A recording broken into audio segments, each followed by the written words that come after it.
But poor old Parramatta, they're no strangers when it comes to infighting, boardroom stoushes and players asking for big money. All you've got to think back to Jared Hayne, Chris Sando, Kieran Foran, who famously abandoned that $5 million contract at the Eels. But at the moment, we're seeing now, again, tensions inside the club. Mark O'Neill, he's the general manager of football, and coach Brad Arthur. This sort of surfaced about after they made that straight sets final exit last year, and the finger pointing began about where the failures were. Now it seems the two are at loggerheads, they're dividing the club. How bad has this got? I think there's definitely friction between the two, and I think it relates to, they've got a committee when it comes to retention and recruitment, and there's 5 people sitting on that committee. So if you go back to what Jack Gibson used to say, winning starts Monday, winning starts in the front office, I can't think of too many other successful clubs present day that do business via committee.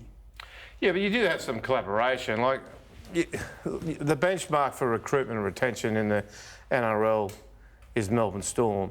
The Roosters? Yeah, but you look at Melbourne Storm, the way they operate. They've got Craig Bellamy as head coach, you've got Frank Panisi there as the football manager, and then you've got Paul Bunn, who's the recruitment guy. And Paul Bunn is trusted to go and sign players. But the issue, as I understand it, Parramatta, is that Parramatta aren't doing enough underneath to help Brad Arthur. That Brad Arthur's going out and watching plenty of NRL football, a little bit of reserve grade football, but he doesn't get much deeper than that because that's the other people's. Yeah, that's their area, right? And it's not happening at Parramatta. So you got Paul Bunn, you got Peter Mulholland.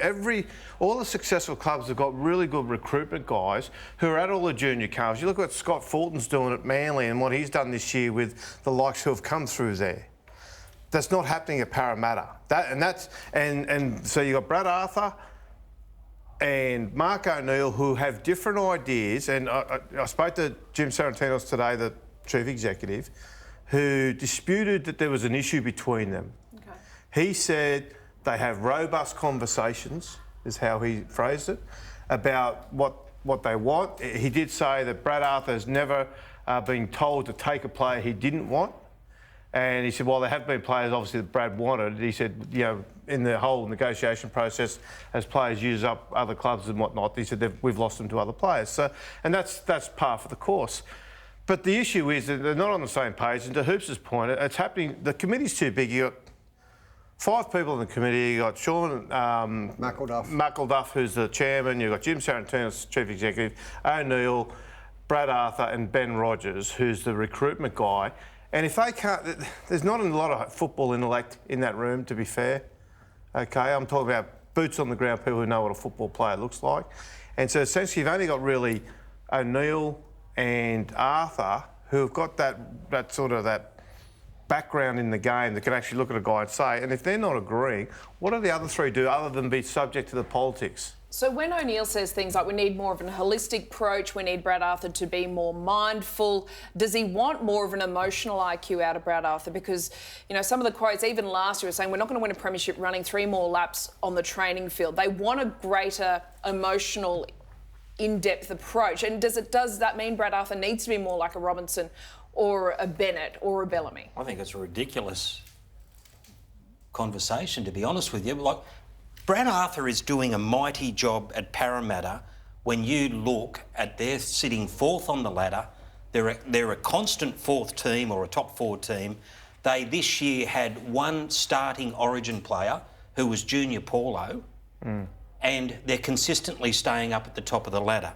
However, that's also their Achilles heel because they haven't been able to sign a Latrell Mitchell or a Ryan Pappenhausen, or they went for Katoni Staggs, they went for Dane Gagai. When Michael Jennings got stood down at the end of last year, I remember talking to Brad Arthur at the time. I said, who are you going to get as your centre? He said, it's a good question, you should ask Mark O'Neill.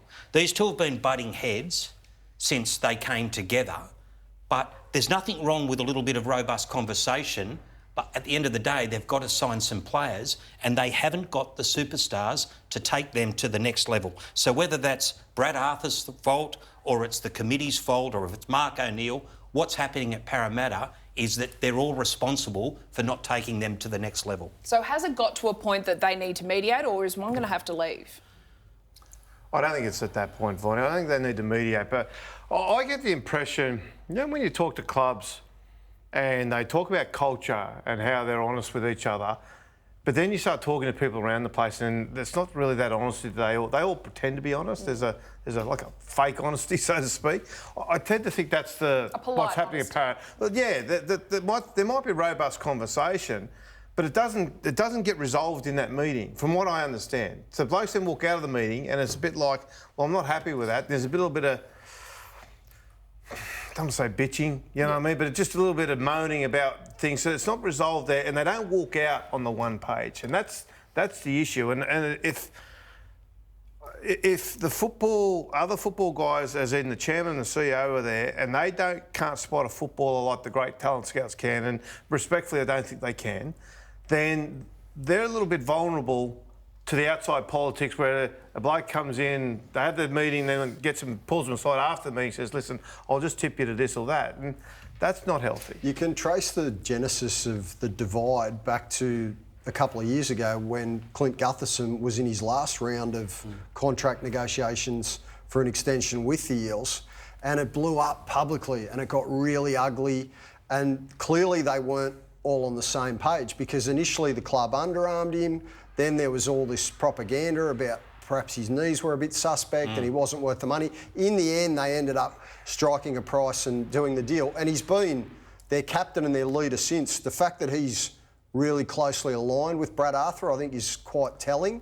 And it's about to kick off again, because Gutho is a free agent as of November 1. And I get the feeling as though behind the scenes there's a lot going on around this at the moment. And to your point, it's about to kick off again. And to my point about whether there's genuine honesty there, it's already been leaked that Gutherson's asked for $1 million a year. And to Hoops' point, he's strongly aligned to Brad Arthur, the head coach. He's asking for $1 million a year. So if it turns up ugly in that respect... That's garbage though, Kenny. I don't think that's right that he's asking for $1 million. But that's my point. Where's that come from? That's my point. I spoke to Sam Ayub last night, who managed him. He said, mate, we haven't got the figures yet. So where's that coming from? But this is the same problem that we point. had last time when Gutherson was when negotiating with the club last time, and stories started being leaked in the media that he had dodgy knees. Yeah. And it was their attempt to lowball him. And if it's happening again, but that's the issue this time. See, for all this talk about robust conversations and all about honest meetings, where's this coming from? Who was the guy at Parramatta that leaked that Gutherson's after this, which is immediately going to put a lot of focus and unfair pressure on that negotiation process. Because then immediately we all sit around and go, well, is Gutho worth $1 million? Exactly. He doesn't play rep football. And if Gutherson's aligned himself to Brad Arthur and Gutherson goes, well, then you get a whole quorum there of fans going, you know what, Brad Arthur might as well go as well. And suddenly other people on the other side have got support. See, there's two sides to this too. So Brad Arthur, this is his 8th season at Parramatta. So he's had a fair crack at trying to take this team to the next level. I think that he's had more than a fair crack.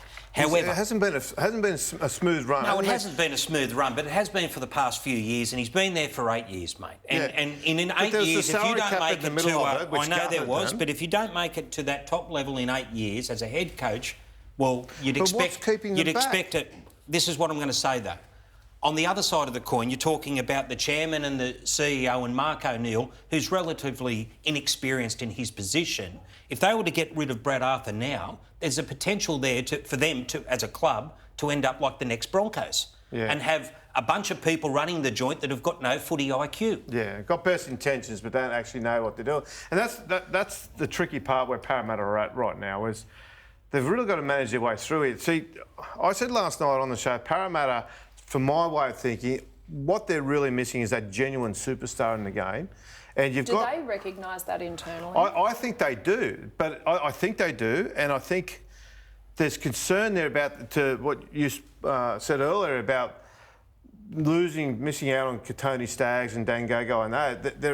They're in the fight. So who's failing to land those guys? Is that on the coach or is that on Mark O'Neill, or is that on the whole recruitment committee? Like, who is responsible for that? Who wears the blame when they miss out on a Katoni Staggs? Because to your point again, when Michael Jennings went down last year, they lacked that. He was that one guy that could probably do something. Sivo sits there and is a great finisher, but he needs all the work to be done inside for him. Gutherson's not quite at that Tom Trbojevic Tedesco level, if you know what I mean. So they don't have that X factor, that guy that can just turn a half chance into a certain 6 points. It was on show last weekend against South Sydney. Like, for 20 minutes, Parramatta did everything right. But ultimately, it was Latrell and Cody. They just pulled this young fella apart going down that edge the whole night. And that was just footy instincts that did it. And it was superstars. It was star status that won them the game. That's why they won. It wasn't because Brad Arthur's a bad coach. No. He's a good football coach. And this is not what we want to be talking about. It's not what Para fans want to be hearing 1 month out of finals. But the reason it's coming up, Bonnie, is because it's becoming an annual conversation now. We're having the same talk about Parramatta last year. And that's why it's becoming a frustration for Parramatta fans. It's becoming a frustration for the club that they seem to come so fast out of the blocks to start the season, and then they get the wobbles a bit towards the end of the year, which can be, you can put that down to various reasons, and then as they get close to the finals in the last few years, admittedly they've run into Melbourne just about every year in the finals, but they've been shot out the back. Other than that big result over Brisbane, I can't remember the last time they won a final. BA's record in finals is 1 from 6. It was the 58-0 flogging of the Broncos. Yeah, after the poker machine night. But I'll go back to what they're up against at the moment. The teams that are genuine contenders in this premiership, Melbourne have got like about 7 or 8 Origin players. The Roosters have got about the same when they're all fit. Penrith have got the same. Souths have got the same, 6 or 7 of them. Parramatta have got one guy that made round 1 of the Origin picks this year.